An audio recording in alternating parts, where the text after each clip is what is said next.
Here we are. This is a bit visual, actually, but you'll just have to take my word for it. It has been sent to me on an exclusive basis by William Lawrence, confectioner and philosopher, who suggests that in return I might play a track from a band called Devo. Do you remember them? American people who used to wear sort of what looked like plastic plant pots on their heads.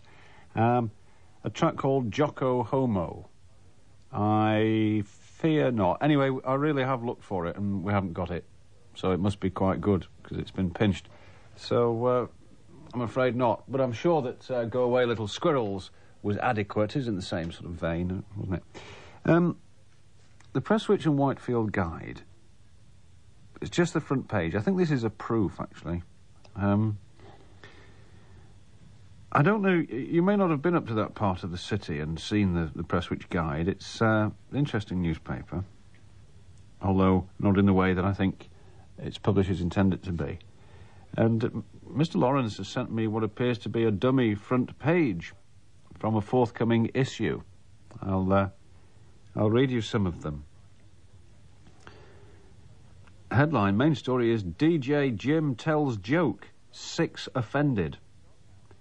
Local celebrity James H Reeve is in the doghouse after remarks he made on air angered animal lovers.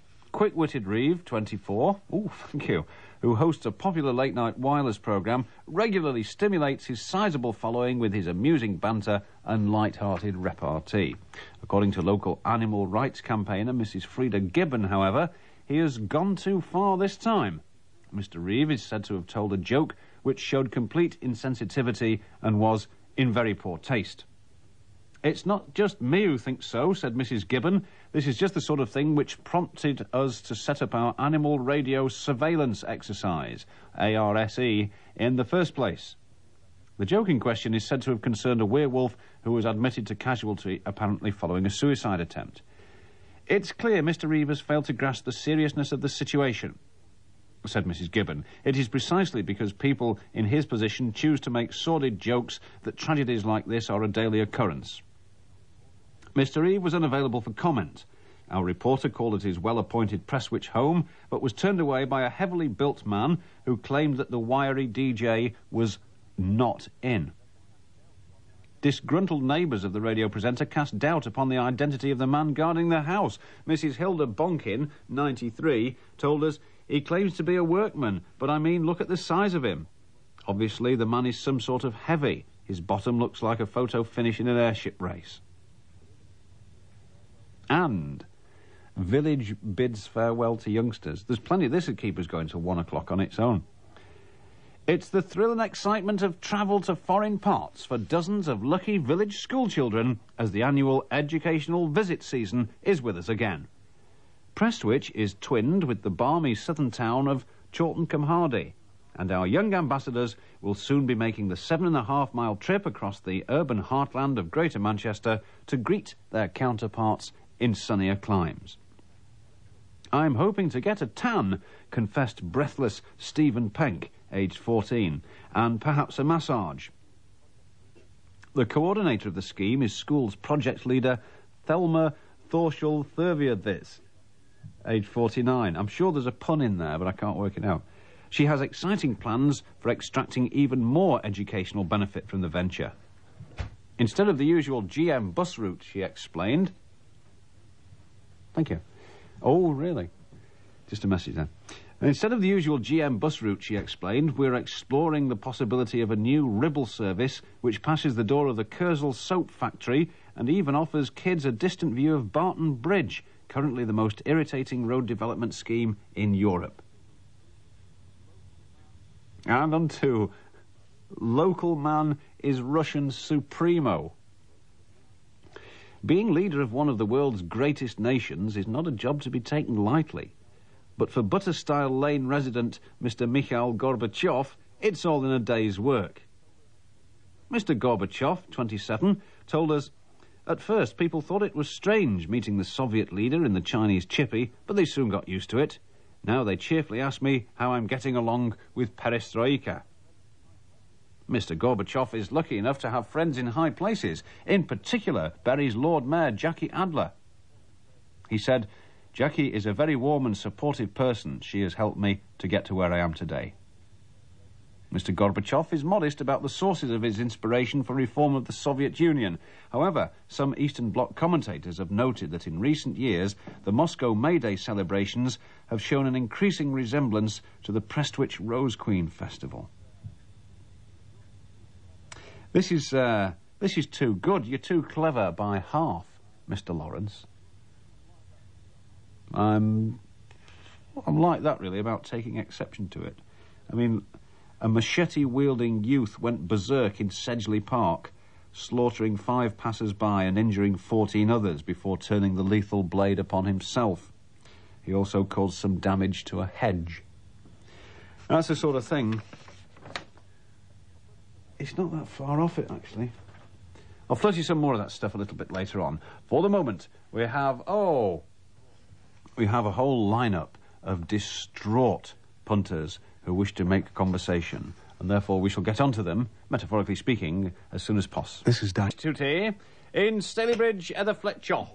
Good evening, James. Good evening. Good evening. James, Good evening. After listening to you for nearly 2 years now, one thing that seems to have been made pretty clear over the last 2 years are your very strong principles on truth and accountability. Do you think you could stick by those principles tonight and tell the punters that are listening in why you're leaving? I'm not leaving, I'm just being shifted. Well, why are you being shifted? I don't know, I got a memo. Truthfully? Yeah, it said,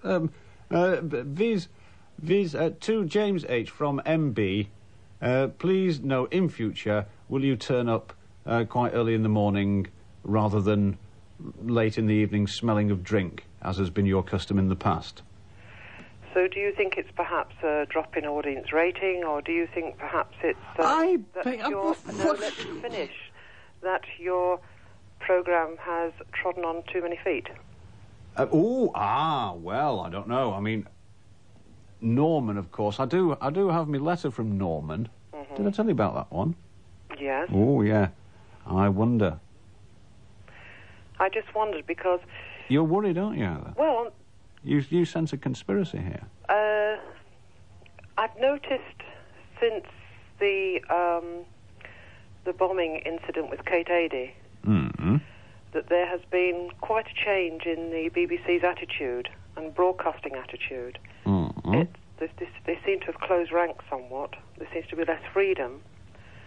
And programmes such as yourself, whether you believe in your political point of view or not, seem to be disappearing off the airways, not just off Piccadilly, but off other radio programmes as well. And I just wondered whether it was the fact that they are now going for the teeny bopper age group and wanting to play pop music all night, or whether you have... Looking at the staff here, some of them probably think Margaret Rutherford's a teeny bopper. Do you think it's a possibility that certain people who have been regular callers have forced the programme controller to take note of what other people are saying? Well, let us imagine for a moment that there is a conspiracy here. I'm hardly likely to get a memo saying, in the interest of the suppression of dissent. I know you're not, but you must know. I simply respond, look, I am a humble foot soldier in the great battle of life, Heather, right? And I, like many other, temporarily, until I find myself in a position where I can dish it out, I temporarily have to do as I am told. But I can assure you of this. I can assure you, and unless, of course, the punters are disappearing one by one. I mean, we haven't heard from Albert for a while. The last time that you disappeared off the airways, there was no definite information given as to whether you were actually coming back. There was no sort of future forecast on you. And I must admit, within the first week, I switched off. I tuned in regularly just to make sure that you hadn't come back unexpectedly on a Monday. I tuned into another radio station across the border, which I shan't name. What, in Mexico? It was amazing by the time, the last week before you were due back, how many regular punters were phoning into that particular programme. I was not one of them, may I say. Well, was amazing just how many people had switched over. Let the ugly fat man have them. I don't care. Well, the thing is Mr. Briscoe aware of perhaps how many listeners he's going to lose at this time of night between 10 and 1? Or does he think he's going to gain? Many, many hundreds of thousands, I would imagine. Well, millions of devotees. I offered, look, I said to him, Heather, I said, look, I'll take you into my confidence. I said to him, the Fat Controller, I said, that's his little nickname we have for him, you see, Thomas the Tank Engine Job. We said, look, I said, it's killing me, this. I said, I'm absolutely at my wit's end. I said, I haven't been helpless drunk for days now, because I have to come here to work and be tolerably sober while I'm on air. I said, what I could do is, I said, I could record it during the day if you want, and put it out at night. He said, no, he said it wouldn't be quite the same thing. So he said, well, do daytimes then. So it's your choice then? I said, all right then. Well, I mean, yeah, I've got a choice. I can either do it or go and get another job. So you haven't actually been taken off. You have requested, because you are a little tired of the hours you're working, that you want a daytime job? I haven't requested. Look, I've just told you, dreadful woman. I got a memo in my pigeonhole saying next week, be here at 1 o'clock or else. Oh.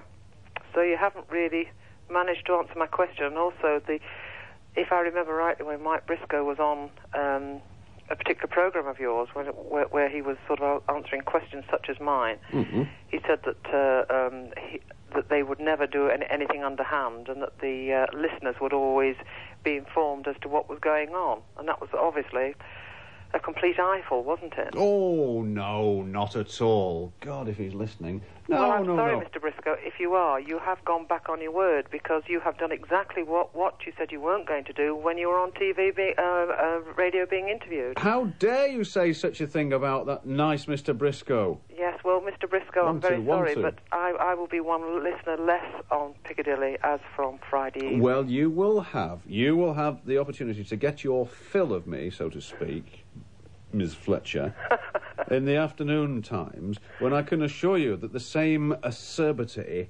and relentless search for truth will be brought to bear, but at a different time of day and with a slightly different format. There'll be no jokes about flatulence and that sort of thing. It'll be a completely different approach.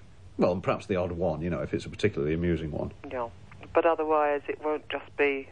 I can't see you sitting behind a turntable for 2-3 hours and just throwing on one record after another. Oh, no. This will be investigative. It will be dragging out the issue of the day. It will be taking major national matters and getting them explained in terms that some of the pudding heads who listen to this programme can understand. Oh, so it could be even more interesting, if there is anything more possible than being more interested than this particular programme now. Difficult to imagine, but it's possible. Well, the best of luck then, James. Oh, thank you very kindly. I shall miss you at night, but I shall tune in. If you could tell us the time.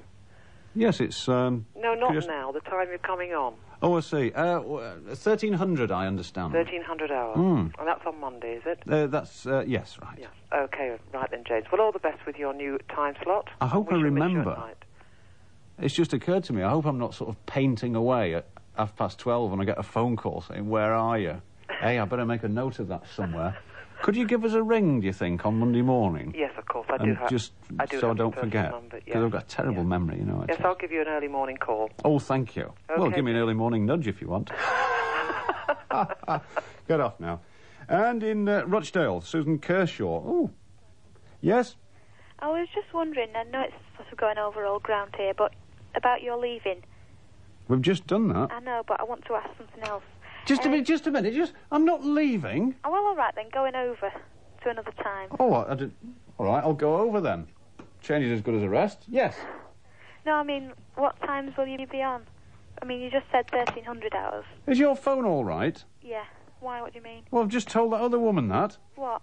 What? Oh, sorry. What are you trying to do to me? No, listen. You said 1300 hours. What days? I mean, Monday, Tuesday. What days? Monday, Tuesday, Wednesday, Thursday, Friday. Monday to Friday inclusive. And not Saturdays and Sundays? Do me a favour. No, listen, no, right. Well, what's going to be happening now, then, when you're not on? I've no idea. Apparently there'll be a printed sheet will be handed out. I think it's disgusting. Instructions on how to listen to your radio and that sort of thing. Yes, I mean, who's going to be on?